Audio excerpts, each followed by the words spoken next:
Physics Department of Science College, University of Calcutta. His main area is particle physics. He works in the area of neutrino physics and relativistic treatment of particle properties in matter are well recognized in the particle physics community. Apart from his scientific contributions, he is a writer, linguist, and poet. He has authored many well-known textbooks in physics as well as several popular science literature in Bengali to popularize science. Professor Pal received his bachelor's degree in physics from Presidency College in 1975 and completed his master's degree from University of Calcutta. He then moved to USA for further studies, received his doctorate degree from Carnegie Mellon University in 1979. After that, he was associated with University of Maryland, University of Massachusetts, University of Oregon, and University of Texas, respectively, as postdoctoral fellow. He returned to India in 1994 and took up professorship in Indian Institute of Astrophysics, Bangalore. Then he joined Shah Institute of Nuclear Physics, where he worked from 1997 to 2017. He is now an emeritus professor in the physics department of Calcutta University. Professor Pal has worked in various branches of modern physics. Primarily a particle physicist, his work encompasses studies in the standard model of particle physics. Some of his pioneering works are particularly focused on the topic of massive neutrinos, whose theoretical basis requires physics beyond the standard model. His original contributions to the field of neutrino physics include calculation of Feynman diagram for Majorana fermions, determination of properties of fermions in matters and magnetic fields, and quantum field theoretic reworking of Lincoln-Wilfenstein's formula predicting the properties of neutrino oscillation in presence of matter. His review on the neutrino physics gives a lucid description of the solar neutrino problem, which appeals to a wider class of physicists. Apart from his contribution to neutrino physics, Professor Pal has done important work related to grand unification theory and statistical field theory, which is popularly called thermal field theory. Some of his works deal with the quantum field theoretical calculations of self-energies of photon and neutrino in a background of charged particles as electron, positron, and charged with gauge portions in thermal equilibrium. Professor Pal has also ventured into calculations where the background for various elementary particle processes include a thermal bath of charged particles in presence of constant magnetic field. He is also well known for his teaching and he has taught various topics of modern physics in the teaching program of Shah Institute of Nuclear Physics. I was also a student of Professor Pal. I am grateful to him.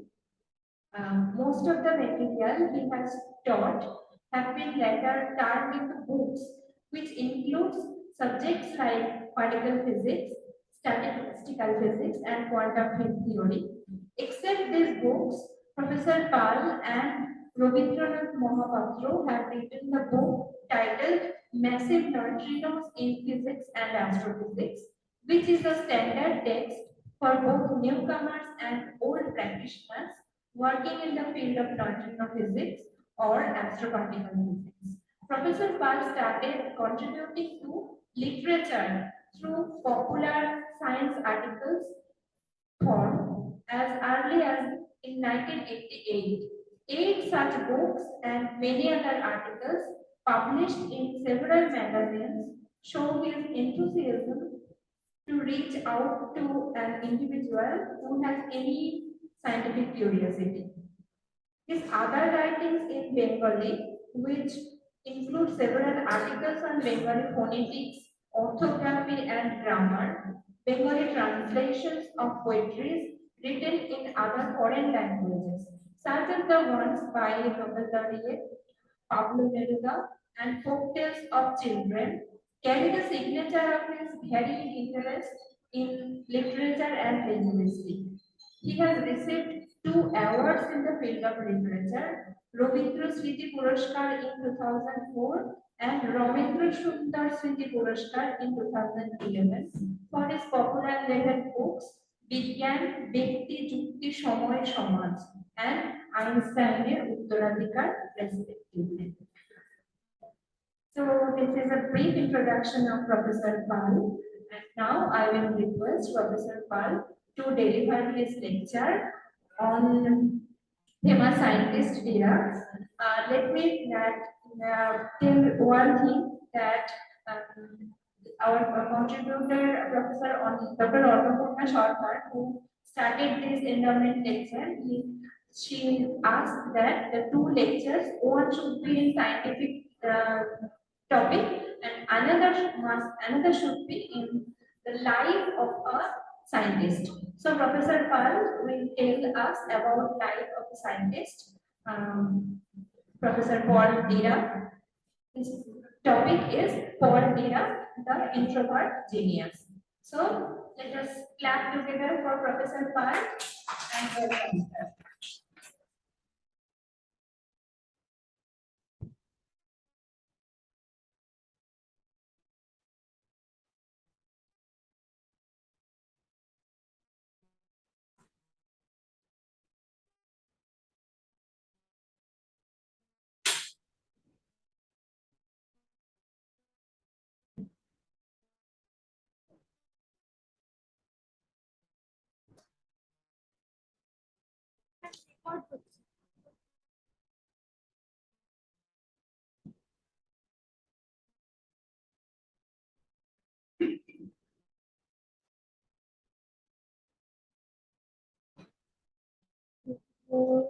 It's a great honor and great pleasure to be here today.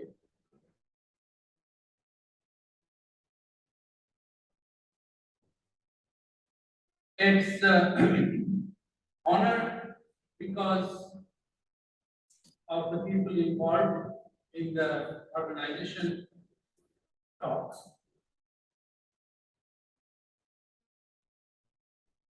As Shashwati already introduced them to you, and the thing I know about them is also through this introduction. I feel really honored to be here to give this talk. It's a pleasure because when I was a student, it was considered matter of great bravery to, if anyone could get into the college. And usually we were stopped at the gate. No, you cannot enter. So coming inside Dental College and giving a talk is always a pleasure.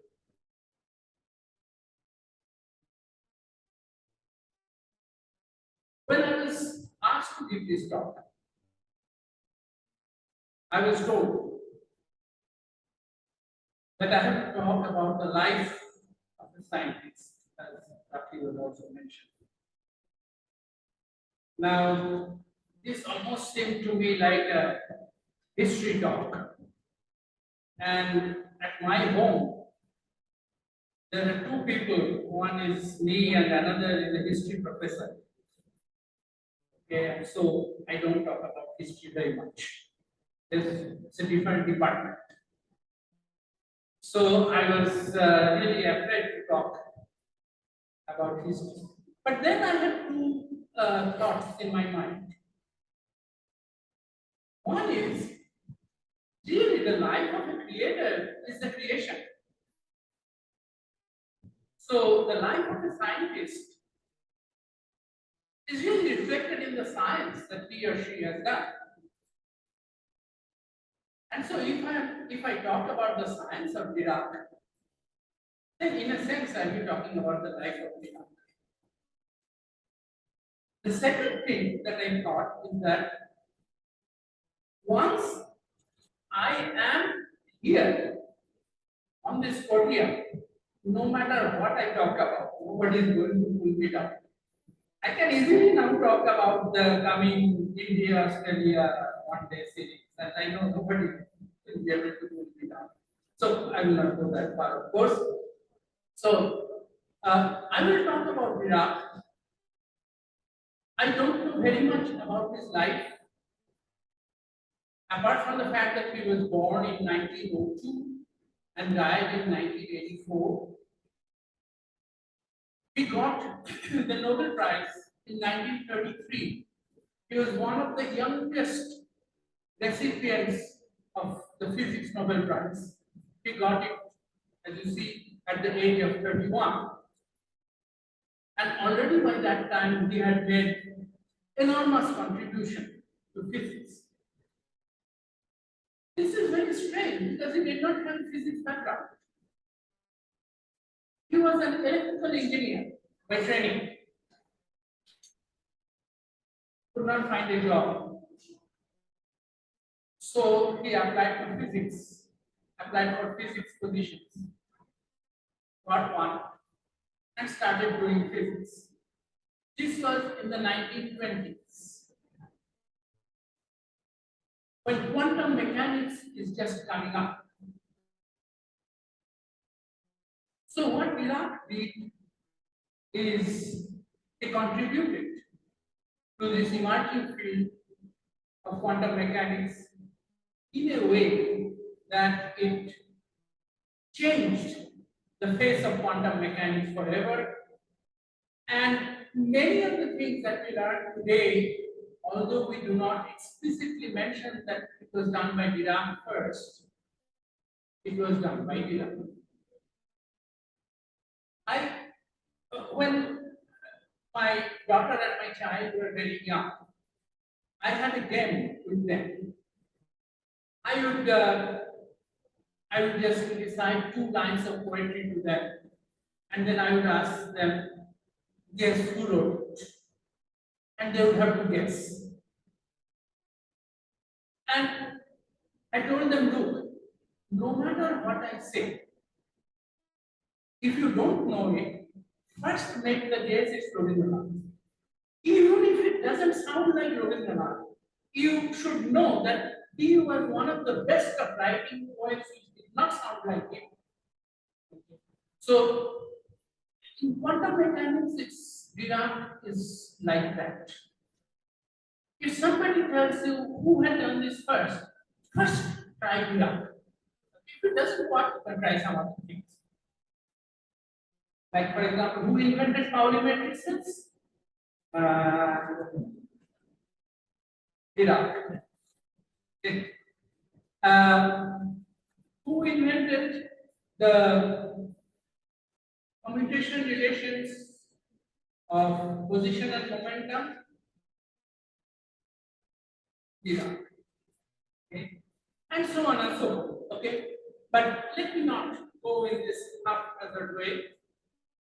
Let me start more systematically talking about it.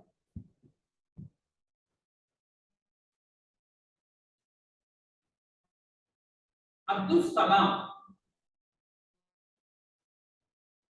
who was a physicist of much later time, he got his Nobel Prize in 1979.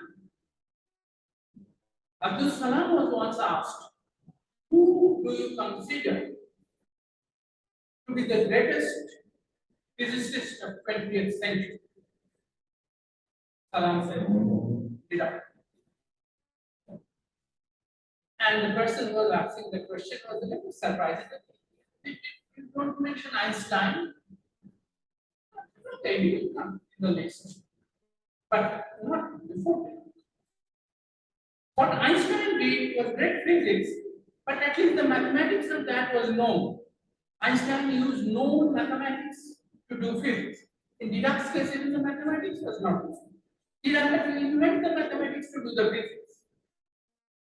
So Salam would put Dirac before Einstein. If we want to make a hall of fame of physics, who are the people who first go into that hall of fame? Okay, let us see what physics want to do. Physics wants to have a unified theory of nature. That is the ultimate goal. It hasn't been reached yet, but that's the ultimate goal. What do I mean by unified theory? Unified theory means that you would not have to have a separate theory for different kinds of phenomena. There should be just one theory which should explain everything, at least in principle. It will not explain today's, it will not predict the outcome of today's India-Australia cricket match. Okay? Or at least the calculation of it would be so difficult that by the time you finish the calculation, the match would be already over. So that kind of thing we're not talking about. But in principle, we want to have one theory. So what are the big steps that have been made towards this unification? The first big step was Isaac Newton. Isaac Newton was the first person who showed that terrestrial physics and celestial physics, physics that you see on the ground and physics of things you see in the sky, they are all governed by the same laws. He showed by his laws of motion that the way you throw a stone,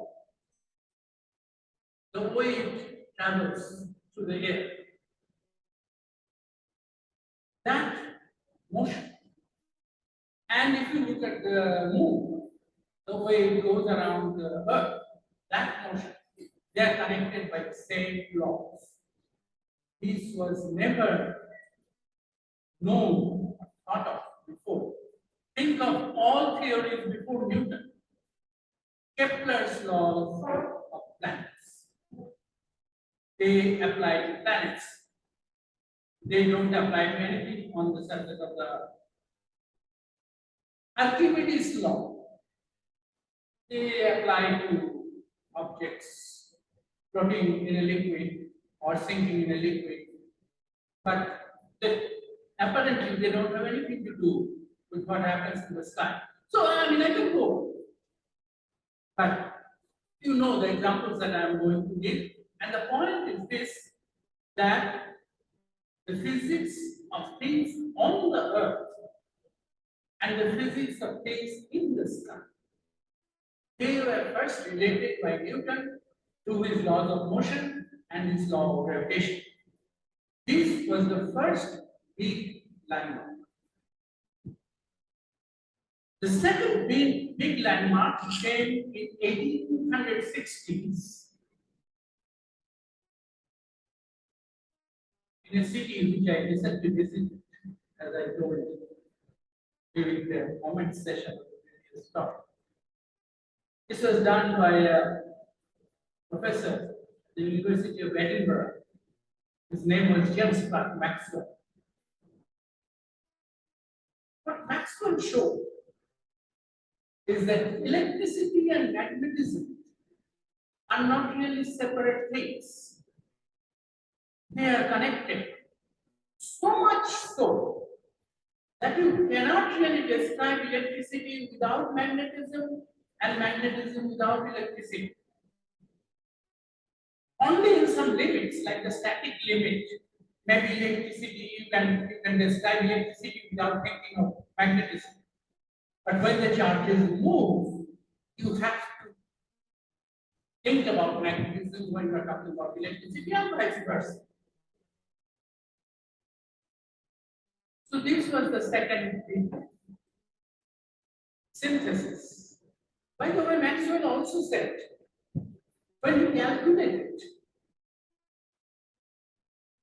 the speed of the electromagnetic waves, and he found that the speed actually turns out to be the speed of light. He made a very bold statement that light is also electromagnetic radiation. So he even put light in the same framework, not only electricity, magnetism, light. So this was a very, very big synthesis. What was the next big synthesis? The next big synthesis was called reduction. In 1928 to 30, as I already said, I'm not very good at history, so my dates will be a little, taken with the grains of salt. But around that time, 28 to 30, all Iraq unified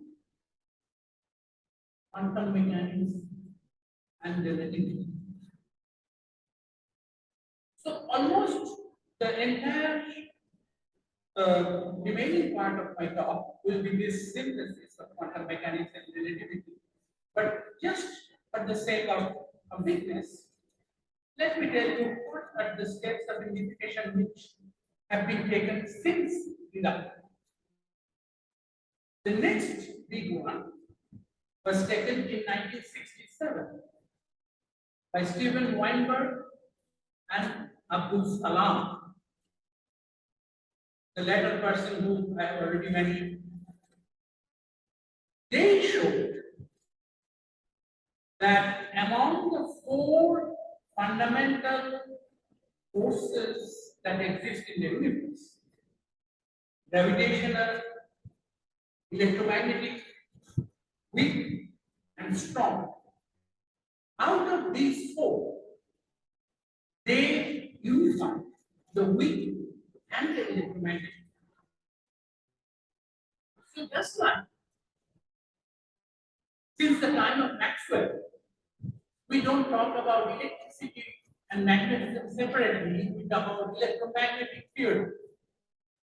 You have probably, the students you probably have textbooks which are called fundamentals of electromagnetic field.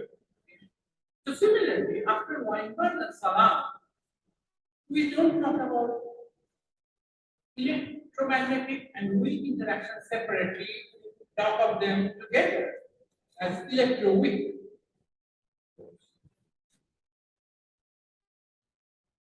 And then,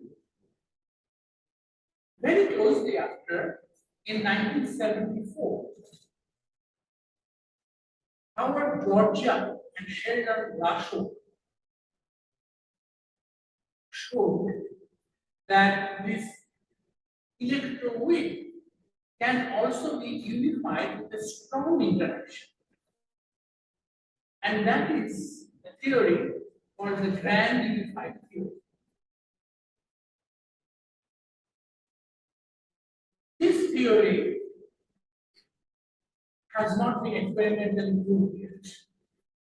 So it's in a separate class. The electronic theory has great success explaining experimental data. Grand unified theory, there is still no experimental data which can tell you that it's the right theory. And there are even different versions of the grand unified theory. So we don't even know which version is the correct. So out of the four fundamental interactions, grand unified theory is the unification of three: strong, electromagnetic, and weak. What about gravitation? Well, that's in another class, because even that theory has not been worked out yet. There are many candidates. Well, not very many, but more than one candidates. But there is no consensus yet. So we don't know how and when gravitation will be unified with the other three. We miss Dirac. Maybe we needed another Dirac to do that. And that brings us to Dirac. What did he do? First of all, Dirac worked on the mathematics of quantum mechanics. As I said, he came to physics as a failed electrical engineer. As an electrical engineer, he could not get a job. So he started studying this new thing, quantum mechanics, which was coming up at that time. And the names that we hear for the people who sort of discovered quantum mechanics, Heisenberg and Schrödinger, they were roughly of the same age as contemporaries. But Dirac was located differently. Dirac was in England, whereas Heisenberg, Schrödinger, they were in continental Europe. Heisenberg was in Germany, Schrödinger was in Austria, and so on. So anyway, Dirac started studying quantum mechanics, and what he found is that the mathematics of quantum mechanics can be easily described if we think of the quantum states as vectors in some space, not in this space where we move around, in some other abstract space. So the whole quantum mechanics we started to look as a kind of vector algebra. And this point of view is completely historical. We now learn this point of view in our quantum mechanics textbooks. When we say that you have operators, position is an operator, momentum is an operator, and they do not commute and so on. These are all vector space language. And this was all coined by Dirac.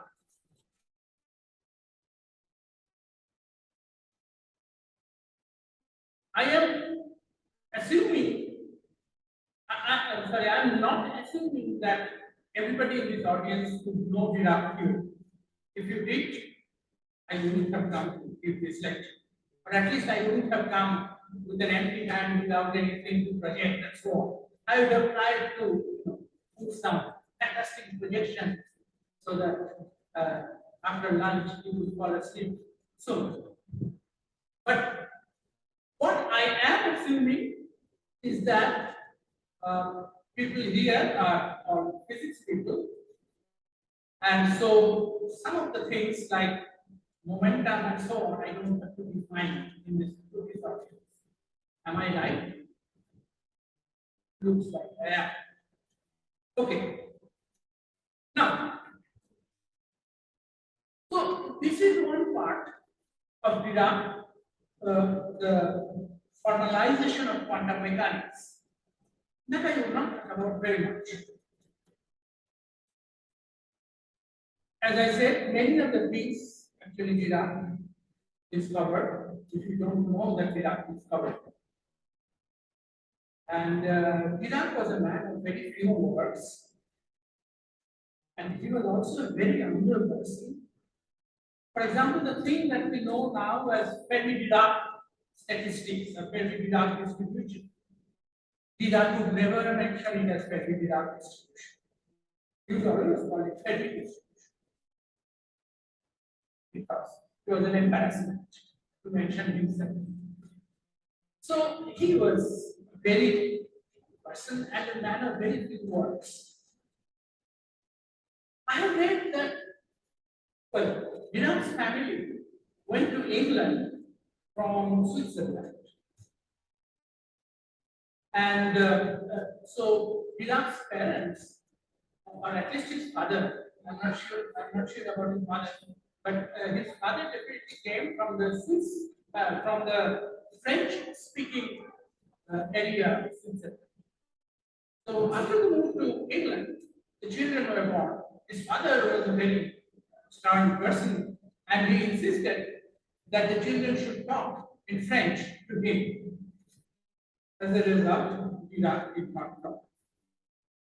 He spent very few words throughout his life, so much so that in the scientific community there is a joke that there is a unit called 1 Iraq.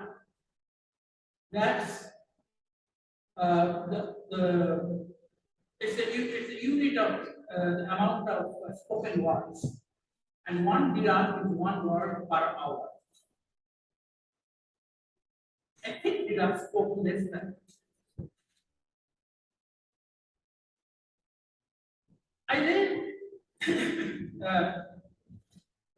the write-up of an interview that Iraq gave to a newspaper journalist. That was much later, after he got the Nobel Prize and so on. The newspaper journalist said that, Mr. Iraq, can you explain in simple terms for our readers your theory of the electron? And Iraq said, no. Okay. So then the journalist said, okay, then can I ask you some questions about some other things that you do? Yes. Do you go to the movies? Yes. When did you last go to the movies? In 1929, maybe 1928. This was late 1930s that we were having a discussion. And I haven't read much of the whole transcript of the interview. I don't know whether it exists. But the interview was not very long with this kind of responses. Anyway, so at around 1929, let's say, what was the situation of quantum mechanics? Quantum mechanics already developed through Heisenberg, Schrödinger, and also Dirac. But quantum mechanics grew as a theory of non-relativistic particles. You have to remember that in the beginning of the 20th century, there were two big revolutions in physics. One is quantum mechanics, of course. The other was relativity. Relativity was done almost single-handedly by Einstein, although we often forget and make statements like Einstein talked about the four-dimensional space-time. No, Einstein did not do it. It was Minkowski who did it. So there are contributions from other people, but Einstein has a huge part of the contribution. But so the old physics, the physics of Newton, that had trouble at these two frontiers. One frontier is the relativity frontier, which means that when the particles move at very high speed, then Newtonian mechanics had problem. And the other is the quantum frontier, which means that when the particles are very small, then Newtonian mechanics has a problem. Now, what happens when a very small particle moves with a very high velocity? Then you have to consider the effects of both relativity and quantum mechanics. That was not there in the beginning of quantum mechanics. It's not reasonable that it was not there. I mean, like when you first learn cooking, you don't make a black forest cake. First make rice, then make dal, and then move on to higher things. So when you are also doing physics, you start from simpler systems and then go to more and more complications. But that had to be done.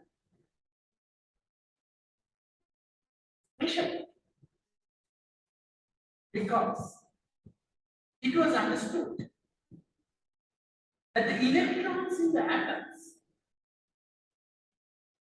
they do not move very slowly. You can do a very simple calculation. If you haven't done already during your high school days, you can do it this evening. Consider a hydrogen atom. So in the nucleus, there is just one proton. That's my extent of knowledge in nuclear physics. Okay. So in the nucleus, there is just one proton and there is one electron going around it. Okay. You know how to write the kinetic energy and the potential energy. So write them and you balance. Suppose you are just trying to do a Newtonian mechanics thing, no quantum mechanics, nothing. So just think it like a planetary orbit. The electron is going around the proton in a circular orbit. Keep it as simple as you can and find what is the speed of the electron. Okay? Submit your homework tomorrow. Okay, now you will see that the speed of the electron is almost 1% of the speed of light. And this is just for one proton. If you have more than one proton in your nucleus, the speed goes up. It goes up like the square of the charge, the nucleus. So by the time you reach, let's say, gold atom, the electron speed is enormous. It's almost comparable to the speed of light. So this was not afterthought. This was known at that time. That if you want to do heavy elements, then you have to do relativistic electrons. Electrons are moving very, very fast. So you will have to have a relativistic theory of the electron. What was the problem? The problem. Okay. First of all, forget about electron in an atom. Okay. Just think about free electron. Free electron means that it is not experiencing any force from anything else. Only energy it has is its kinetic energy or kinetic energy, no matter how you pronounce it. So now you write what is the energy. The energy is proportional to the square of the momentum. Right? P square over 2m. This is the problem. You have the energy that is not squared, that is single power, linear, and the momentum is square. Why is it a problem? It's a problem because when you go to quantum mechanics, you will think of energy as something related to the time derivative. I know these days everybody learns derivative in school, but let me, at least for the sake of completeness, say that derivative in mathematics it means just the rate of change. So in quantum mechanics, you think of energy as the rate of change with time or something. What is that something? That is that something which Dirac identified as some vectors. So that vector changes with time, and the rate of change is related to energy. This is the quantum mechanics idea. On the other hand, the momentum is related to the rate of change with position. But remember that the momentum is in second power, it's p squared. Right?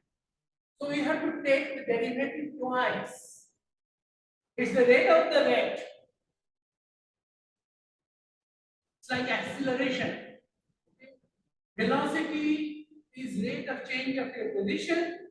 Acceleration is rate of change of velocity. So acceleration is the second derivative of your position. Okay? So when you go to the realm of quantum mechanics, this is the problem that you have. You have the equation which is energy equal to momentum square divided by 2m. And the energy is the rate of change with time. But on the other side, you have the second rate of change, the second derivative with respect to space. But relativity has taught you, and as I said just a few minutes ago, this is not something that Einstein has taught us. This is something Einstein's professor in Minkowski taught us. That space and time will mingle in the thing called space-time. So space and time are sort of on an equal footing in relativity.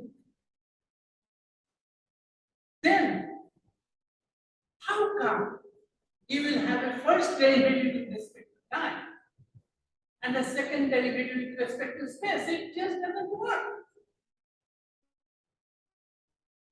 On the other hand, this equation is very good. It has been tested for centuries. You cannot throw the equation away. What do you do? Okay. You don't have to throw the equation away. But you can say that the equation is modified when you go to very high momentum. Remember that Newton's law obeys when you are at small velocities. It means also small momentum in some unit. Okay? So we can say that this energy momentum relation will change in relativity. And this is fortunately Dirac didn't have to do it. Einstein has already done it. He has already said in 1907 or something like that. Again, excuse my history knowledge. So he already said that relativistically, the relation between energy and momentum is not that. The relativistic relation has E squared,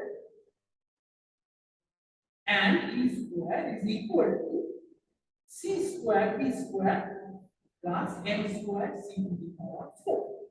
So forget about everything that I said since I'm not writing it. If you haven't seen it, you cannot memorize it. But if you have seen it, you know what I'm talking about. The important thing is in this relation, there is the energy square, which depends on momentum square. Forget about everything else. So this is the right thing for doing relativistic quantum mechanics. And it was done, not by Dirac first. It was done by two persons, Klein and Gordon. So they set up an equation for quantum mechanics, which comes from or which is consistent with this relativistic relation between energy and momentum. There was a problem. The problem is that I said it has energy squared, right? So anytime you find a system and you try to solve the system and you find that okay, it could have had an energy of 1 in some unit, it would automatically imply that there must be also an energy -1 because it's only E square which comes from that. Okay. Whatever energy you have, there must be a minus of that energy. No matter how far you go up, you can go down, down, down, down. There is no end. Minus infinity. Okay, there is no end. So that means that no system will be stable. Every system will try to go down, down, down, and it's an infinite well. It will fall in a well where there is no end. So no system will be stable. How would I give a talk then at Western College in 2022? I have to be stable for at least 1 hour. So that is the problem. You cannot build a stable system from that.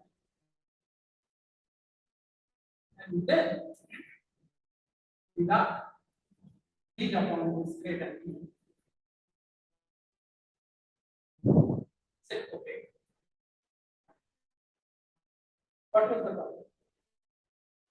In non-relativistic physics, we have the first power of energy equated with the second power of momentum, right? So we now have a new equation, which is second power of energy, that is the square, related to the square of the momentum. That has problem. So let's try different thing. First power of energy related to the first power of momentum. So I will write an equation which will be linear in momentum.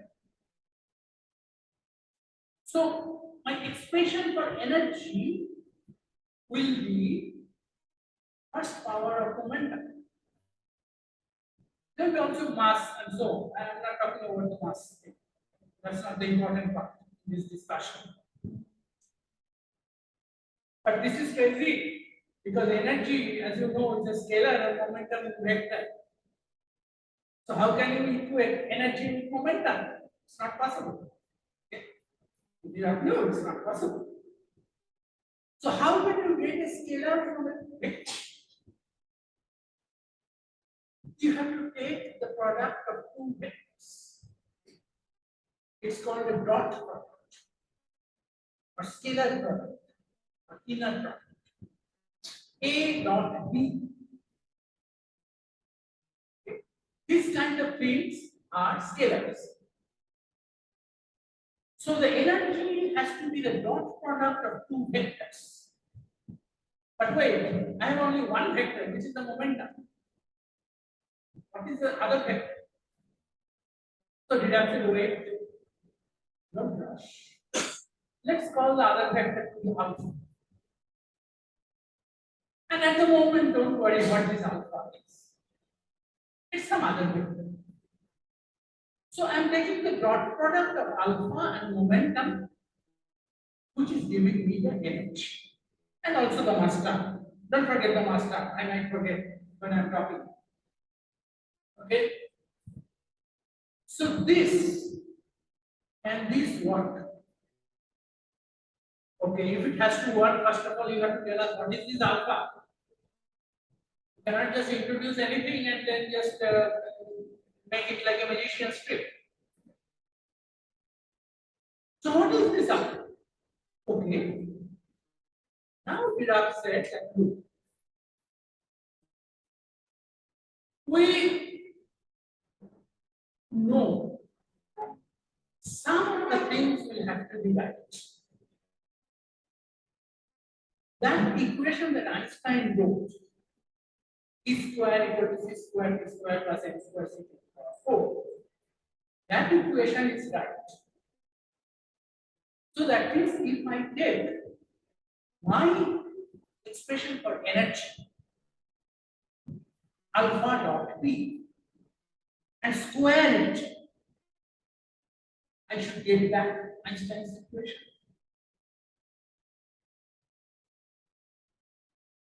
And from that, we found something which is very interesting.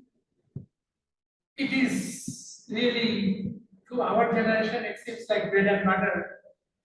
But in that generation, it was a big surprise. We found that, okay, you'll have to have three alphas, right? Because momentum has three components, x component, y component, z component. So you will have to have an alpha x, alpha y, and alpha z. And also, with the mass, remember I'm just keeping the mass in and out as is convenient for me. But with the mass, you will have another such thing, let's call that beta. So you have four things, alpha x, alpha y, alpha z, and beta.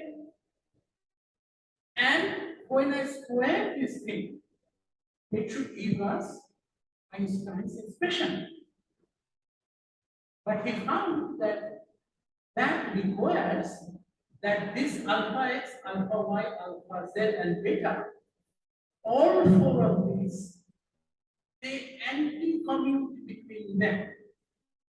Let me explain. Normally, when we learn multiplication tables in our childhood, I don't know whether people still learn. Now with the mobile phone, maybe you can just do the multiplication on your mobile and your own learn. The only time you need it when you ride a taxi and you have to calculate the amount that has to be paid in the taxi. So anyway, when we learn multiplication table, we often say 3 times 4 is 12, 4 times 3 is 12. And we often say 3 times 1, 3, 3 times 2, 6, 3 times 3, 9, 4 times 3. So we really don't care which one we are putting in front and which one we are putting in the back when you do the multiplication, because it doesn't matter. When you multiply two numbers, it doesn't matter which one comes first and which one comes second. The result is the same. This is little pompous mathematical language. We say that ordinary multiplication commutes. It's a very bad English word which has been chosen for this purpose, because commuting in normal colloquial English has nothing to do with this. Commuting means that somebody goes from home to office, from Kolani to Shialda. This is called commuting. Okay? So, but anyway, the scientists have chosen this word for what we will fly. Anyway,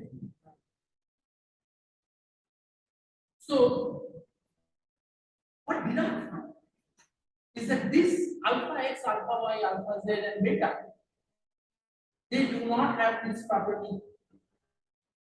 They have opposite property. That if you multiply alpha x times alpha y, that will be minus of alpha y times alpha x. Or take any two from this four. The result is the same. So that is a funny kind of thing. And then Dirac realized that these things, of course, cannot be numbers, because then they would have commuted.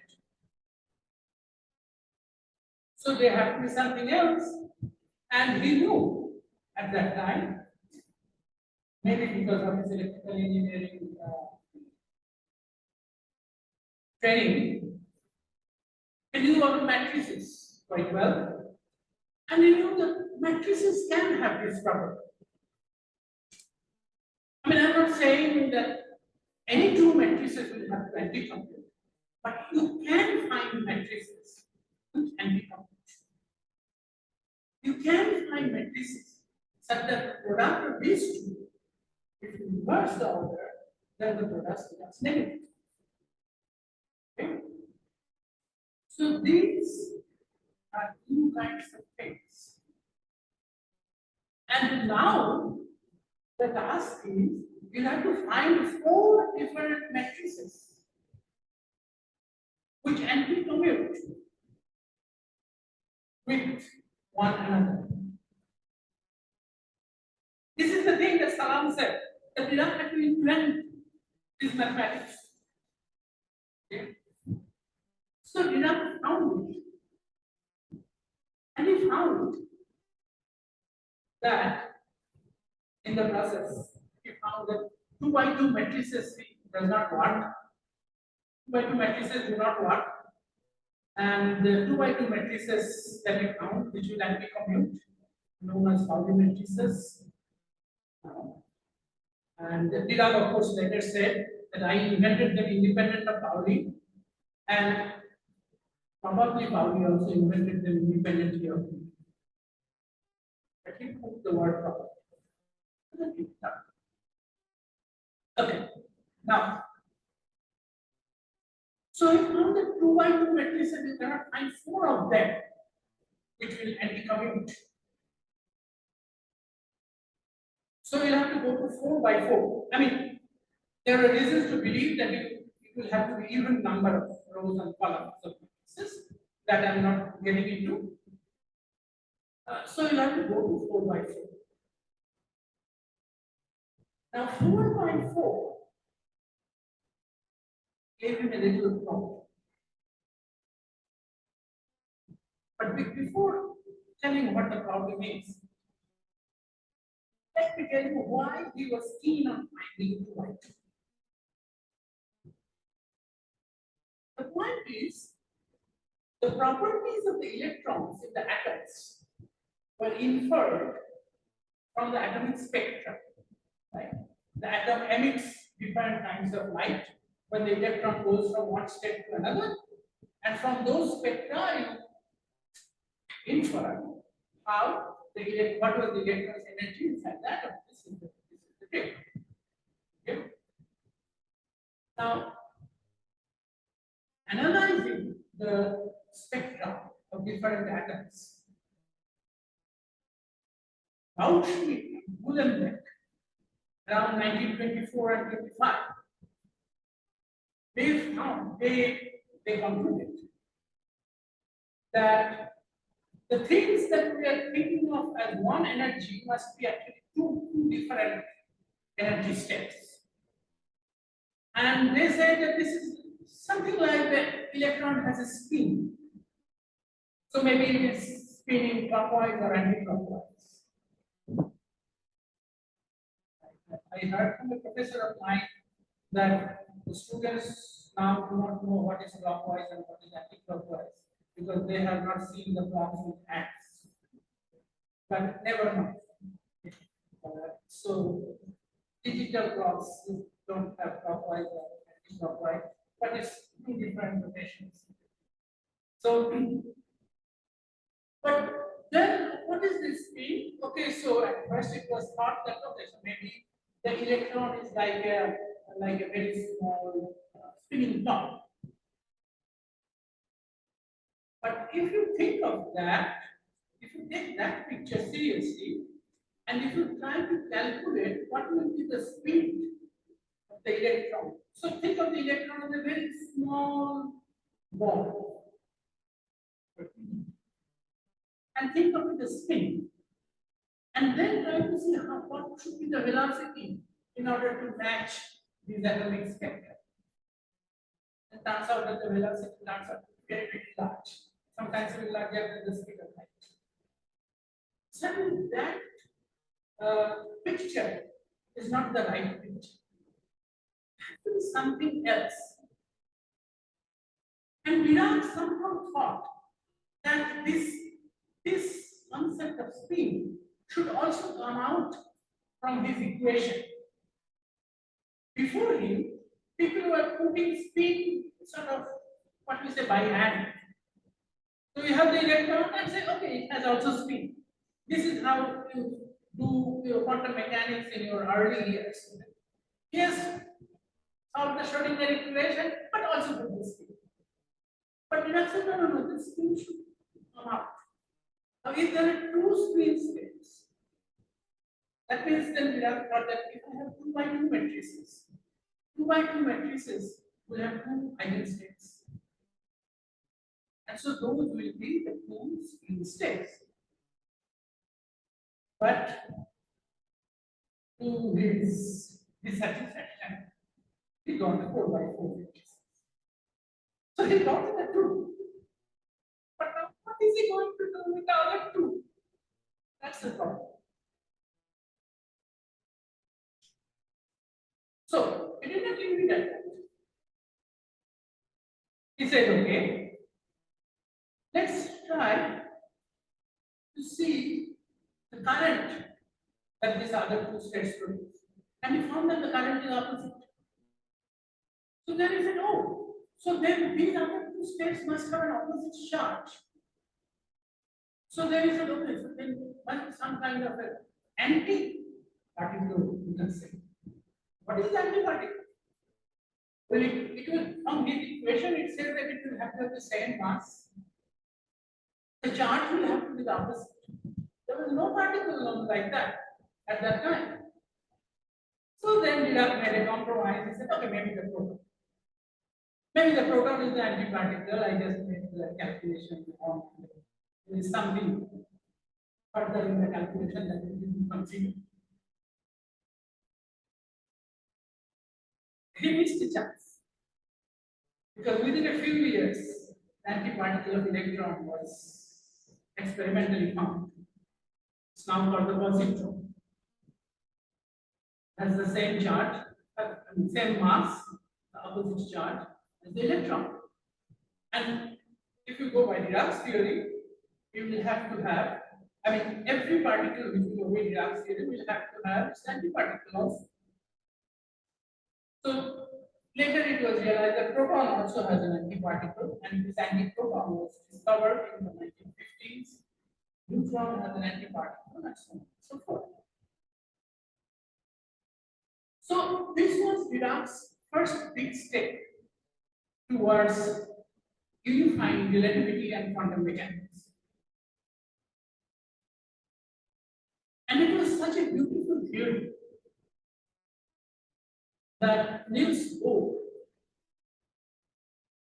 wrote the joke on how to catch elephants alive. He said, okay, so you go to a jungle where elephants come. Elephants usually come near a fixed pond to have water every day. So you just put a board near that pond and write Dirac equation. Elephants will come, they will look at it, they will mesmerize. What a beautiful equation. They will go and catch them. This is how to catch it. Okay, but jokes aside, this was the first step that Dirac took. He had more to go. Because it is still not the true unification of relativity and quantum mechanics. Why? Because we are still thinking in terms of a particle. Dirac particle. A particle is something which you can see at a certain time, at a certain place, or cannot see there and so on. Or according to quantum mechanics, you can assign some probability of seeing it at a certain place at a certain time, so on. Right? So you are thinking of time and space differently. You are taking a certain time and then you are taking what you can know at that time. That is not true merger of relativity and quantum mechanics. True merger, in mathematical terms, we should say that in quantum mechanics, you treat the position as operator, but the time as a parameter, not as an operator. This cannot work if you are doing relativity, because time and space should be the same kind of thing. So what do you have to do?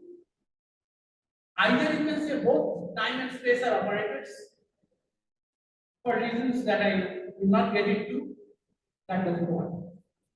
Then the other option is time and space are both parameters. So you don't say what is the position of that thing at a certain time. You just say at this time, at this space, at this place, what is happening there. And whenever you do that, then in physics language you are doing a field theory. A field is something which is a function of space and time. Remember electromagnetic field. Electric field varies with space, varies with time. That is why it is called electric field. Magnetic field, gravitational field. You don't ask what is the position of the gravitational field at the 3 p.m.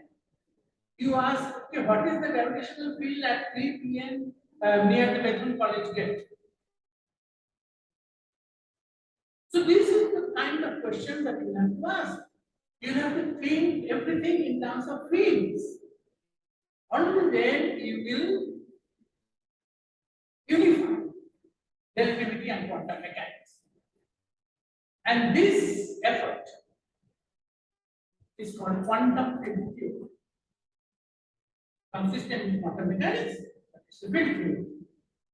It is the relativistic theory of quantum mechanics. If you want to do truly relativistically quantum mechanics, the way to do it is to do in terms of field theory, quantum field theory. And Baran started this quantum field theory, and I'm not going to sort of describe exactly what he did and what others did, but the quantum field theory flourished in the next 2 decades very much, and then again later, so much so that when I talked about this Weinberg-Salam theory before, remember, that was a quantum field theory. It was a quantum field theory which was used to explain electromagnetism and weak interactions. And then when Georgian and Russia conjectured the grand unified theory, it was a quantum field theory which was used to unify the electroweak with the strong interaction. So the quantum field theory took a major role, and it played a major role in this scheme of unification, and it started with the hands of Baran. As I said, gravitation hasn't been unified yet. However, we know that it will not be done through quantum field theory, at least as we know it. And that is why I said that maybe we need another Baran to have another great unification, to have another big revolution. Okay, I was supposed to give a 1-hour talk. My Prof said it's 1 hour, 1 minute, 23 seconds. Let's stop. Thank you.